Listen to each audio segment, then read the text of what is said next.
once had a teacher, the teacher of teachers. He changed the world for the better and made us better creatures. Oh Allah, we've shamed ourselves, we've strayed from Al-Mu'allim. Surely we've wronged ourselves, what will we say in front of it? Mu'allim, he was Muhammad sallallahu alayhi wa sallam. Muhammad, mercy upon us. Assalamu alaikum wa rahmatullahi wa barakatuh. Hamdan liman khalaqal insan wa 'allamahul bayan. Wassalatu wassalamu ala rasulillah wa ala alihi hizbillah wa ashabihi jundillah wa ba'd. Faqad qala Allah ta'ala fil Qur'anil azim wal furqanil majid. أعوذ بالله من الشيطان الرجيم بسم الله الرحمن الرحيم إن الدين عند الله الإسلام. சங்கையான இந்த ஷாதுலியா தரீகாவின் தேசிய மாநாட்டில் இந்த மஜ்லிஸில் கலந்து கொண்டிருக்கக்கூடிய சாதாத்மார்களே, மரியாதைக்குரிய உலமாக்களே, கண்ணியத்திற்குரிய பெரியோர்களே, அன்பு சகோதரர்களே, அல்லாஹுவின் பேரருளும் நபிகள் நாயகம் ஸல்லல்லாஹு அலைஹி வஸல்லம் அவர்களது நல்லாசியும் நம் அத்தனை பேர் மீதும் நிலவுமாக. அல்லாஹும் அவரது ரசூலும் எந்தெந்த கர்மங்களை எடுத்து நடக்க வேண்டும் என்று எங்களுக்கு கட்டளையிட்டுள்ளார்களோ அவை அனைத்தையும் எடுத்து தவிர்த்து நடக்க வேண்டும் என்று அனைத்தையும் தவிர்த்து நடக்கவும் ஆரம்பமாக எனக்கும் உங்களுக்கும் நான் வசியத்து செய்து கொள்கிறேன். அல்லாஹ் தௌஃபீக் செய்வானாக. ஆமீன். சங்கையான இந்த மஜ்லிஸில் எனக்கு 2 தலைப்புகளில் உரை நிகழ்த்த வேண்டும் என்று சொல்லப்பட்டாலும் கூட இப்போது பேசக்கூடிய இந்த தலைப்பு இது எக்ஸ்ட்ராவாக தரப்பட்ட ஒரு தலைப்பு என்பதை நான் உங்களுடைய கவனத்திற்கு அறிய தந்து, எனக்கு தரப்பட்ட அஹ்லுல் பைத், ஃபதாயிலு அஹ்லுல் பைத் வ ஃபதாயிலு சாலிஹீன் என்ற தலைப்பை இன்ஷா அல்லாஹ் இன்று இரவு பேசுமாறு அன்பு சகோதரர் பஹ்ஜி ஹஸ்ரத் அவர்கள் குறிப்பிட்டிருக்கிறார்கள். இன்ஷா அல்லாஹ் அந்த உரையை நாம் இஷாவுக்கு பிறகு நாம் வைத்துக்கொண்டு இப்போது இல்முர் ரசூல் ஸல்லல்லாஹு அலைஹி வஸல்லம், கண்மணி நாயகம் ஸல்லல்லாஹு அலைஹி வஸல்லம் அவர்களினுடைய இல்ம் எதற்கு உட்பட்டது, அதனுடைய அளவு என்ன, அதனுடைய விரிவு என்ன, அதன் ஆழம் என்ன, அதன் உயரம் என்ன, அதன் தாக்கம் என்ன என்பது குறித்த ஒரு சின்ன உரையை இன்ஷா அல்லாஹ் இந்த மஜ்லிஸிலே நான் நிகழ்த்த இருக்கிறேன். இந்த உரையினுடைய நோக்கம், பொதுவாக எந்த உரை மக்களுக்கு மத்தியில் நிகழ்த்தினாலும் அதற்கான ஒரு நோக்கம் இருக்க வேண்டும். ஒன்று, மக்கள் மத்தியிலிருந்து வரவேற்பு அதிகமாக வர வேண்டும் என்ற நஃப்சானியத்தாக இருக்கலாம், அல்லது மக்கள் தன்னை பாராட்ட வேண்டும் என்ற நஃப்சானியத்தாகவும் இருக்கலாம், அல்லது மக்கள் இதன் மூலமாக பலன் பெற வேண்டும் என்ற எண்ணமாகவும் இருக்கலாம். இதையும் தாண்டியவைகளும் இருக்கிறது. அதை தாண்டியதுதான் இதை சொல்வதின் மூலமாக கண்மணி நாயகம் ஸல்லல்லாஹு அலைஹி வஸல்லம் அவர்களை நாம் நேசிக்கக்கூடிய அன்பின் ஒரு பகுதி குறைந்தபட்சம் ஒரு அணு அளவாவது அதிகப்படுமையானால் அதுவே இந்த உரையின் பாக்கியமாக அமையும். அதுவே இந்த நோக்கமாகவும் இருக்கட்டும். அருமையானவர்களே, நபிகள் ஸல்லல்லாஹு அலைஹி வஸல்லம் அவர்களை நாம் நேசிக்க வேண்டும் என்கிறான் அல்லாஹ்.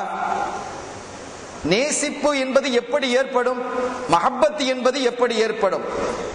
ஒரு மனிதனுடைய குணநலன்களை பார்க்கிறோம், அவனுடைய அகலாக்குகளை பார்க்கிறோம், அவனுடைய பண்புகளை பார்க்கிறோம், அவனுடைய நடைமுறைகளை பார்க்கிறோம். மென்மை, அன்பு, கருணை, அருள், பரிவு இவைகளெல்லாம் ஒரு மனிதனிடத்திலே இணையும் பொழுது அந்த மனிதனின் மீது இயல்பாக நமக்கு அன்பு வருகிறது. இவர் கோபப்பட மாட்டார், கேட்டால் சொல்லுவார். இவர் கோபப்பட மாட்டார், கேட்டால் தருவார். இவர் கோபப்பட மாட்டார், கேட்டார் வழிகாட்டுவார் என்று சொல்லப்படும் பொழுதெல்லாம் அவர் மீது அன்பு நமக்கு அதிகரிக்கிறது. அப்படிப்பட்டவரா இவர் என்று நாம் அன்பை அதிகரித்துக் கொள்கிறோம் இல்லையா? அது வழியாக எல்லாவற்றுக்கும் முன்மாதிரியாகவும் யாவருக்கும் எல்லா காலத்திற்கும் முன்மாதிரியாகவும் இருந்தவர்கள் கேட்டாலும் தருவார்கள், வழிகாட்டுதலும் கேட்காவிட்டாலும் தருவார்கள். கண்மணி நாயகம் ஸல்லல்லாஹு அலைஹி வஸல்லம் கேட்டால் தருபவர்கள் இருக்கிறார்கள், கேட்காமலேயே தருபவர்கள் அல்ல, தந்தவர்கள் கண்மணியா முஹம்மது முஸ்தபா ஸல்லல்லாஹு அலைஹி வஸல்லம் அவர்கள் எனும் பொழுது நாம் அவர்கள் மீது காட்டக்கூடிய அன்பு, பரிவு, பாசம், மஹப்பத் அனைத்தை விடவும் அதிகமாக இருக்க வேண்டும் என்பது தெளிவு. அந்த வகையிலே அவர்களை குறித்த இல்மு ரீதியான சில தகவல்களை நான் அது எனக்கும் உங்களுக்கும் நம்மை சார்ந்தவர்களுக்கும் அவர்கள் மீது நாம் காட்டக்கூடிய அன்பையும் பாசத்தையும் அதிகப்படுத்தி தருமையானால் இந்த உரை பாக்கியமான உரை, இந்த உரை பாக்கியமான உரையாக அமையும் என்ற அடிப்படையில் தான் இந்த தகவல்களை நான் சொல்ல முன் வந்திருக்கிறேன். நபிகள் ஸல்லல்லாஹு அலைஹி வஸல்லம் அவர்களை குறித்து அவர்களே சொல்லுவார்கள், ஊதீது இல்மல் அவ்வலீன வல் ஆகிரீன், முந்தியவர்களினுடைய இல்மும் பிந்தியவர்களினுடைய இல்மும் எனக்கு தரப்பட்டிருக்கிறது. இந்த வார்த்தையினுடைய ஆழத்தை நம்ம புரியணும். இந்த ஹதீதுகளை தெரியாதவர்கள் இல்லை. இங்க இருக்கக்கூடிய உலமாக்களுக்கு, இங்க இருக்கக்கூடிய இஹ்வான்களுக்கு, இங்க இருக்கக்கூடிய சகோதரர்களுக்கு தெரியாத ஹதீதா இது? எல்லோருக்கும் தெரியும், நமக்கும் தெரியும், நமது கொள்கைகளை எதிர்க்கக்கூடியவர்களுக்கும் தெரியும். ஊதீது இல்மல் அவ்வலீன வல் ஆகிரீன், முந்தியவர்களினுடைய இல்மும் பிந்தியவர்களினுடைய இல்மும் எனக்கு தரப்பட்டிருக்கிறது, நான் வழங்கப்பட்டிருக்கிறேன் என்கிறார்கள் கண்மணி முஹம்மது முஸ்தபா ஸல்லல்லாஹு அலைஹி வஆலிஹி வஸஹ்பிஹி வஸல்லம். அருமையான பெருமக்களே, கொஞ்சம் சிந்தித்து பாருங்கள். ஒரு மனிதன், ஒரு அறிவு உடைய ஒரு மனிதன், அறிவாளி என்றோம். அந்த மனிதனுக்கு, ஒரு மனிதனுக்கு இங்கு இருக்கக்கூடியவர்களினுடைய 10 பேரினுடைய இல்மை கொடுக்கப்பட்டால் அவனின் நிலை இல்லை. ஒரு 10 பேருடைய இல்ம அவன் சுமக்கிறான் வைங்க, நம்ம போல ஒரு 10 பேர், அந்த 10 பேருக்கு இருக்கக்கூடிய அறிவின் தாக்கம் எவ்வளவோ அந்த 10 பேரினுடைய அறிவை ஒரே மனிதனுக்கு அல்லாஹ் வழங்கினால் அவன்தான் இந்த மண்ணிலேயே மிகச் சிறந்த அறிஞராக இருக்க முடியும். மாறுபட்ட கருத்து யாரும் சொல்ல முடியாது. சொல்ல முடியுமா? 10 பேரினுடைய அறிவை சுமக்கிறான் என்று சொன்னால் அவன் எவ்வளவு பெரிய அறிவாளியாக இருக்க வேண்டும். இந்த மஜ்லிஸில் அல்ல, இந்த மண்ணிலேயே, இலங்கையிலேயே அவன்தான் மிகச் சிறந்த அறிவாளியாக இருக்க முடியும். 10 பேர் என்பதோடு இன்னொன்று ஒரு ஜீரோவை இணைத்துக் கொண்டு 100 பேரினுடைய அறிவை ஒரு வையுங்கள். 100 பேருடைய அறிவு ஒருத்தன் கொடுத்தாச்சு, அவன் எப்படி இருக்கும்? இந்த உலகத்திலேயே அவன் தான் சிறந்தவனா இருப்பான். இந்த உலகத்திலேயே மிகச் சிறந்த அறிவாளி அவனாகத்தான் இருக்க முடியும். 100 பேர் என்பதோடு ஒரு 1000 பேரை வைத்துக் கொண்டால் 1000 பேரினுடைய அறிவு ஒரு மனிதனுக்கு கொடுக்கப்பட்டால் அவன் எப்படிப்பட்டவனாக இருப்பான் தெரியுமா? பைத்தியக்காரனாக ஆகிவிடுவான். சுமக்க முடியாது. அறிவினுடைய அளவு கடந்த நிலையை ஒரு மனிதனால் சுமக்க முடியாது என்பதுதான் உண்மை. முடியுமா? என்ன அவர் நல்லாதானே இருந்தார், இப்படி ஆயிட்டாரு? நம்ம இயல்பாக கேட்கிறோம். நடைமுறைகளை நீங்கள் பாருங்கள்.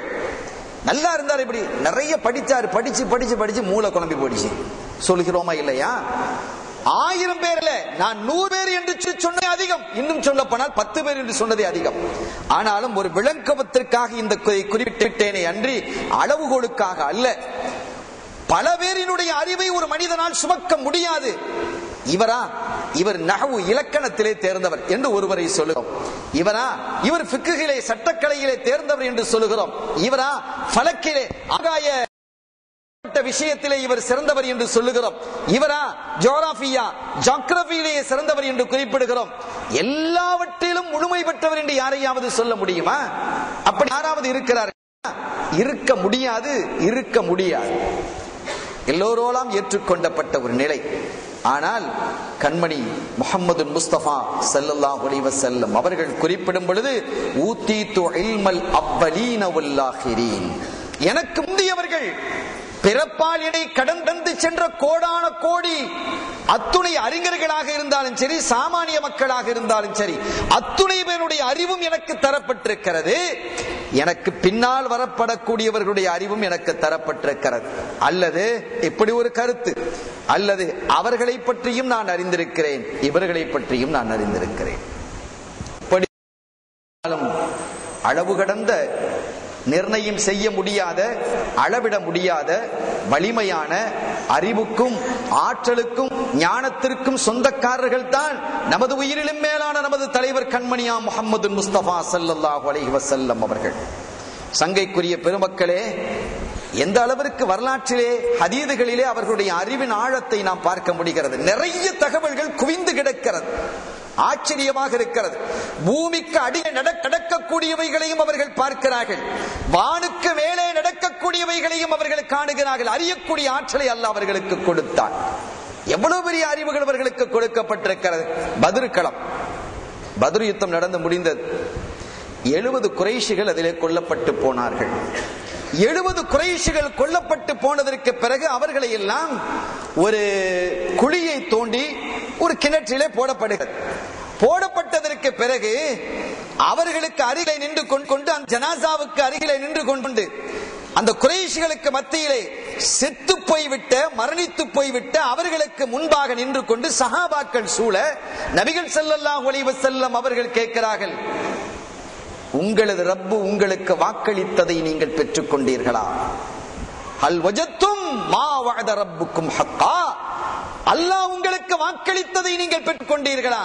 என் ரப்பு எனக்கு வாக்களித்ததை நான் என்று அவர்களோடு பேசுகிறார்கள். நமக்கு தெரியும், இது கொள்கை ரீதியாக பிரச்சனைகளை கொண்டு வருவாங்க.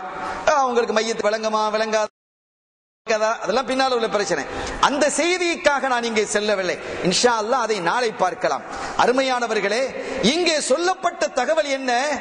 அவர்களை பார்த்து இவர்கள் கேட்ட போது சையதுனா உமர் இப்னு கத்தாப் ரலியல்லாஹு தஆலா அவர்கள் கேட்கிறார்கள், நாயகமே, மரணித்து போய்விட்டு அவர்களோடு நீங்கள் பேசுகிறீர்கள், அவர்கள் கேட்பார்களா என்று கேட்டதற்கு நபிகள் ஸல்லல்லாஹு அலைஹி வஸல்லம் அவர்களுடைய பதில் என்பதுதான் இந்த உரைக்கு உட்பட்டது, மற்றவைகள் அல்ல. இந்த உரைக்கு உட்பட்டது என்ன? அவர்கள் என்ன பதிலை சொன்னார்கள் தெரியுமா? நீங்கள் கேட்பதை விட அவர்கள் தெளிவாக கேட்கிறார்கள். தெரிந்த விஷயம், நீங்கள் கேட்பதை விட அவர்கள் தெளிவாக கேட்கிறார்கள். நம்ம அப்படியே ஏத்துக்கிட்டு போயிடுறோம். ஆனா கொஞ்சம் உள்ள நுழைஞ்சு பார்த்தா அதனுடைய விவரம் நமக்கு புரியும்.